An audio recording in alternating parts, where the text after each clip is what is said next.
Hello everyone, ఎలా ఉన్నారు అందరూ? మీరందరూ బాగున్నారనుకుంటున్నా. Welcome back to our channel యువకులు. గాయస్, మన ఛానల్లో వీడియోస్ చేయక దాదాపుగా సంవత్సరం అవుతుంది. సో ఈ సంవత్సరం రోజులుగా నా లైఫ్లో చాలా కష్టాలు ఎదుర్కొన్నాను అనమాట.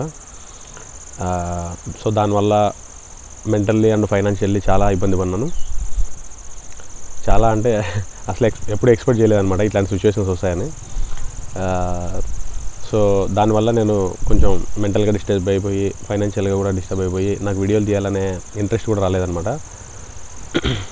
సో ఇప్పుడిప్పుడే చిన్న చిన్నగా కోలుకుంటూ సో మళ్ళీ మొదలు పెడదాం అనుకుంటున్నా. చూద్దాం, టైం ఉంది ఇంకా, అంటే ఇంకా పూర్తిగా కోలుకోలేదు. సో టైం పడుతుంది, ఒకదాని తర్వాత ఒకటి వస్తూనే ఉందన్నమాట గత సంవత్సరం రోజులుగా. వీటన్నిటిలోనూ ఈ 1 ఇయర్లో అన్నిటికన్నా పెద్ద ఇన్సిడెంట్ ఏం జరిగిందంటే,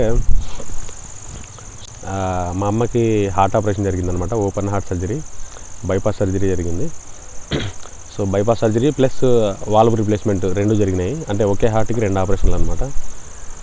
సో దానివల్ల అసలు ఎప్పుడు మా అమ్మకి హార్ట్ ప్రాబ్లం ఉందనే విషయం ఎప్పుడు తెలియదు. అది కూడా అంటే ఎప్పుడైనా మామూలుగా సిమ్టమ్స్ తెలుస్తాయి కదా హార్ట్కి, ఇట్లా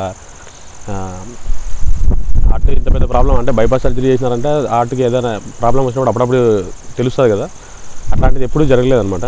ఎప్పుడు హార్ట్కి ఇబ్బంది అయినట్టు ఇట్లా ఎప్పుడూ జరగలేదు.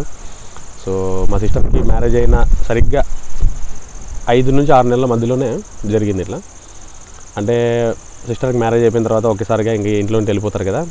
సో దానివల్ల మెంటల్లీ డిస్టర్బ్ అయిపోయి కూడా ఇట్లా జరిగిందేమో అన్నట్టు నాకు అనిపించింది. సో అంటే ఇన్నేళ్ళు ఇద్దరు సిస్టరు మదరు ఇద్దరు బాండింగ్ ఉంటుంది కదా. సో ఒకసారిగా అట్లా ఇంట్లో నుంచి వెళ్ళిపోతే మా అమ్మకి కూడా కొంచెం డిస్టర్బ్ అయినట్టుంది. సో ఇట్లా లేని రోగాలు ఇట్లే వస్తాయి అనుకుంటున్నాను నేను. అంటే మనం మెంటల్లీ స్ట్రాంగ్గా ఉంటే ఫిజికల్లీ కూడా స్ట్రాంగ్గా ఉంటాం అనుకుంటా.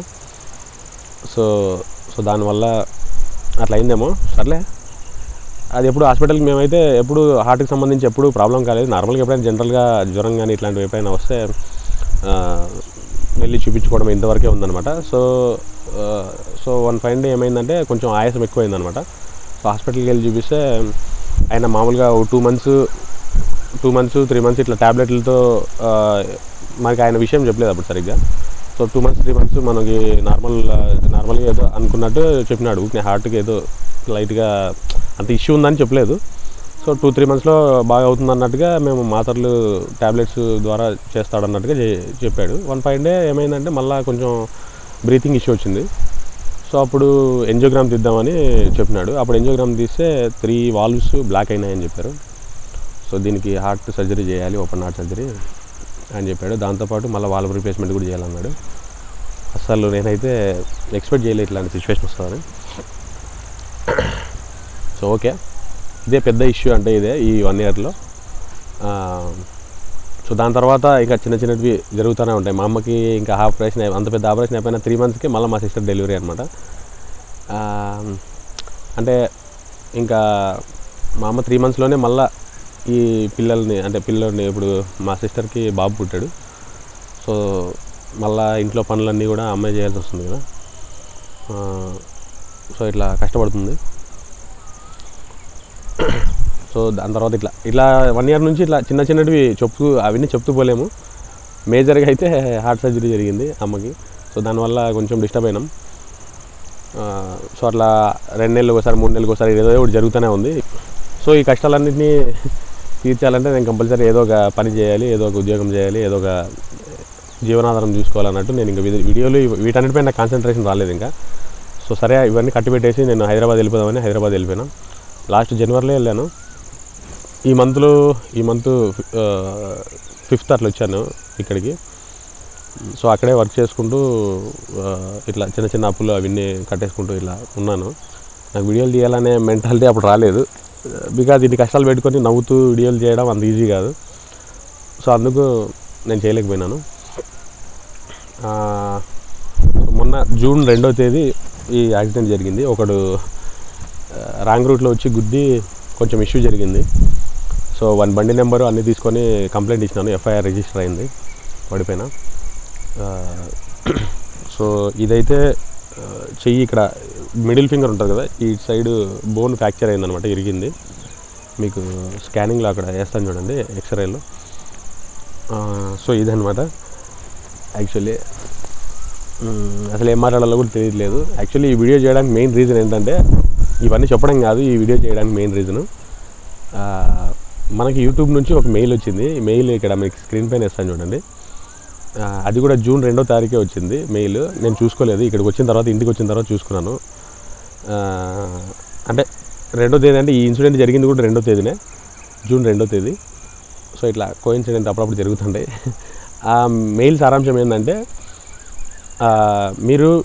మీరు మీ ఛానల్లో వీడియోస్ అప్లోడ్ చేయక దాదాపుగా 1 year అవుతుంది. సో మీకు ఒక 30 days టైం ఇస్తాము. సో ఈ 30 daysలో మీరు ఏదైనా వీడియో అప్లోడ్ చేస్తే మీ ఛానల్కి మానిటైజేషన్ ఉంటుంది, లేదంటే మీ ఛానల్కి మానిటైజేషన్ తీసేస్తాము అని అన్నారు. అంటే ఏంటంటే, మానిటైజేషన్ తీసేయడం అంటే ఏంటంటే, ఇప్పుడు మన ఛానల్కి ఏదైనా వీడియో చేస్తే దానిపైన కొద్ది గొప్ప అమౌంట్ వస్తుంది కదా. సో మానిటైజేషన్ తీసేసారంటే ఇంకా ఆ అమౌంట్ కూడా రాదనమాట. మళ్ళీ ఫస్ట్ నుంచి మనం కొత్త ఛానల్కి ఏ విధంగా అయితే మానిటైజేషన్కి అప్లై చేసుకోవాలో ఆ విధంగా అప్లై చేసుకోవాల్సి ఉంటుంది. అంటే మళ్ళీ 4000 వాచ్ అవర్స్ మళ్ళీ 4000 వాచ్ అవర్స్ని మళ్ళీ సంపాదించి, మళ్ళీ 1000 సబ్స్క్రైబర్స్ని సంపాదించి, అప్పుడు మళ్ళీ ఇంకోసారి మానిటైజేషన్కి అప్లై చేసుకోవాలన్నమాట. సో మీరు కూడా ఎవరైనా ఇట్లా ఛానల్లో వీడియోలు చేయక యాక్టివ్గా లేకుండా ఉంటే, మీరు కూడా ఒకసారి మీ ఛానల్ని చెక్ చేసుకోండి. కొంచెం ఆగదాం, ట్రైన్ వస్తుంది. సో అదే అనమాట, మీరు కూడా ఒకసారి మీ ఛానల్ని చెక్ చేసుకోండి. అండ్ కంటెంట్ క్రియేటర్స్ ఎవరైనా ఉంటే, మానిటైజేషన్ అయ్యింటే ఒకసారి మీ ఛానల్ని చెక్ చేసుకోండి. 1 year నుంచి, దాదాపుగా గత 1 year నుంచి మీరు వీడియోలు పెట్టకపోతే యూట్యూబ్ వాళ్ళు మానిటైజేషన్ పాలసీని తీసేస్తారనమాట మీ ఛానల్కి. సో మళ్ళీ అప్పుడు ఫస్ట్ నుంచి కష్టపడాల్సి వస్తుంది. మన ఛానల్కి దాదాపుగా 2 లక్షల మంది సబ్స్క్రైబర్స్ ఉన్నారు. కాకపోతే ఇప్పుడు అంతమంది యాక్టివ్గా ఉంటారు అనుకో. ఎందుకంటే ఇప్పుడు ప్రతి ఒక్కళ్ళు కంటెంట్ క్రియేటర్ చాలా కంటెంట్ని పోస్ట్ చేస్తూ ఉంటారు. మన ఛానల్ ఎప్పుడో మర్చిపోయి ఉంటారు చాలామంది. బట్ ఈ మానిటైజేషన్ సంపాదించడానికి, మానిటైజేషన్ తెచ్చుకోవడానికి అయితే ఎంత కష్టపడ్డాను అనేది నాకు తెలుసు. సో అంత ఈజీగా వదిలేసి ఎట్లా చెప్పు, మన ఛానల్ని అంత కష్టపడ్డాం. అంటే యూట్యూబ్ నుంచి డబ్బులు రావడానికి, మానిటైజేషన్ పొందడానికి చాలా శ్రమ పడ్డాం కదా. సో ఇప్పుడు ఈ 1 monthలో ఒక వీడియో అప్లోడ్ చేస్తే అయిపోయింది. మళ్ళీ మానిటైజేషన్ ఎక్కడికి పోదు, అక్కడే ఉంటుంది అనమాట. సో అది ఈ మెయిల్ యొక్క సారాంశం.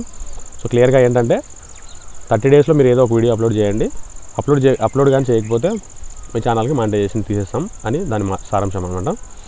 సో అదనమాట. సో అందుకే ఇప్పుడు చేయి బాగాలేకపోయినా నేను అట్లీస్ట్ ఒక వీడియో అయినా చేసి అప్లోడ్ చేద్దాం, మీతో మాట్లాడినట్టు ఉంటుంది అన్నట్టు అనిపించింది. సో అదనమాట. అసలు ఏం అనుకోలేదు, ఏం ప్రిపేర్ అవ్వలేదన్నమాట. ఇట్లా చెప్దాం, ఇట్లా మాట్లాడదామని. ఇప్పుడు ఎడిటింగ్ చేసేదానికి కూడా రాదు, ఏదో చిన్నగా కట్ చేసి అట్లా పోస్ట్ చేసేసాను అంతే. సో అదనమాట. త్వరలో ఈ కష్టాలన్నీ తొలగిపోయి నార్మల్ లైఫ్ లీడ్ చేయాలని కోరుకుంటున్నాను నేను. సో కంపల్సరీ త్వరలో కష్టాలన్నీ తీరిపోతాయి, నార్మల్ లైఫ్ లీడ్ చేస్తాను. సో అదనమాట. అంటే మా ఫాదర్ చనిపోయి దాదాపుగా 2013లో చనిపోయారు, జూన్ 9వ తేదీ. అప్పటి నుంచి కూడా నేను ఈ కష్టాలు ఎప్పుడు ఫేస్ చేయలేదు. అంటే మా నాన్న చనిపోయినప్పటి నుంచి కూడా నేను ఎప్పుడు ఇన్ని కష్టాలు ఫేస్ చేయలేదన్నమాట. ఒకదాని తర్వాత ఒకటి అట్లా. ఎందుకో ఈ ఇయర్ అస్సలు బాగాలేదు, అసలు కలిసి రాలేదన్నమాట. దాదాపుగా 1.5 year నుంచి సరిగ్గా లేదు. సో వెంటనే ఒకదాని తర్వాత ఒకటి ఇన్సిడెంట్ వస్తూనే ఉందన్నమాట. సో అది ఎందుకో ఈ ఇయర్ కలిసి రాలేదు. లాస్ట్ ఇయరే కలిసి రాలేదు అనుకున్నా, మళ్ళీ ఈ ఇయర్లో ఇది జరిగింది. ఓకే, యా, అదనమాట విషయం. సో ఏముంది, ఈ వీడియోకి లైక్ చేయమని చెప్పడానికి ఏముంది చెప్పండి, కానీ చేయండి. లైక్ చేసి ఏదో ఒకటి కామెంట్ చేయండి. సో అదనమాట. త్వరలో ఈ ఇబ్బందులన్నింటినీ తొలగించుకొని ఒక మంచి మొబైల్ కొనుక్కొని, ఎందుకంటే ఇప్పుడు కెమెరా ఎక్కడ పడితే అక్కడ తీసుకెళ్ళాము. సో అందుకే ఒక మంచి మొబైల్ తీసుకుందాం అనుకుంటున్నా. సో మంచి మొబైల్ తీసుకొని మళ్ళీ కంటెంట్ క్రియేషన్ స్టార్ట్ చేస్తాను. సో అదనమాట, ఇది ఇవాళ వీడియో. నెక్స్ట్ వీడియోలో మళ్ళీ కలుసుకుందాం. అంతవరకు బాయ్.